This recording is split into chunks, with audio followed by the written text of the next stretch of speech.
अस्सलाम वालेकुम दोस्तों, अॼु जे हिन वीडियो में मां तव्हांखे ॿुधाईंदुमि त KTN ते हिकु नई फिल्म अची रही आहे ईद उल अज़हा ते, जंहिं फिल्म जो नालो आहे नाहक। त दोस्तों अॼु जे हिन वीडियो में असां हिन फिल्म जे बारे में डिस्कस कंदासीं। त दोस्तों वीडियो खे लास्ट ताईं ज़रूरु ॾिसिजो। देरी करे बिना अॻिते थो वधां ऐं शुरू थो कयां ही अॼु जो वीडियो।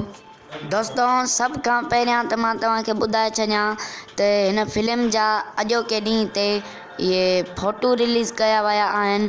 KTN वारनि हिन फिल्म जा फ़ोटू रिलीज़ कया आहिनि, जेके फ़ोटू तव्हां ॾिसी सघो था तेन महिल मुंहिंजी स्क्रीन ते मौजूदु आहिनि।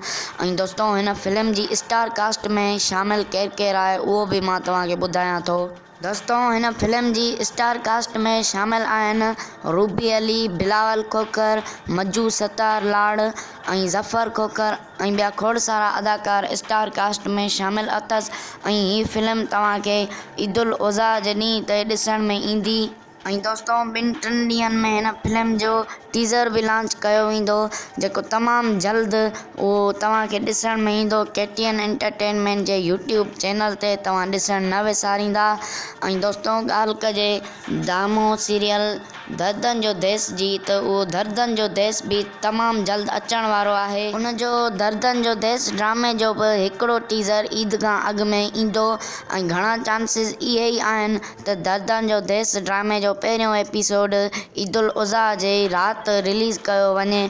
दोस्तों ॾिसूं था त रिलीज़ थिए थो या न, इहा ख़बर त अॻिते हली पवंदी। ऐं दोस्तों अॼु जी असांजी वीडियो एतिरी आहे। वीडियो सुठी लॻी हुजे तिन खे लाइक कजो ऐं तव्हां ॿुधायो त हीअ ख़बर ॿुधी तव्हां ख़ुशि आहियो या न। कमेंट सेक्शन में पंहिंजी राय ज़रूरु ॾिजो ऐं अहिड़ा वीडियो ॾिसण जे लाइ, अहिड़ी नई अपडेट ॿुधण जे लाइ असांजे चैनल खे सब्सक्राइब ज़रूरु कयो। मिलूं था कंहिं ॿिए वीडियो ते, तेसिताईं अल्लाह हाफ़िज़।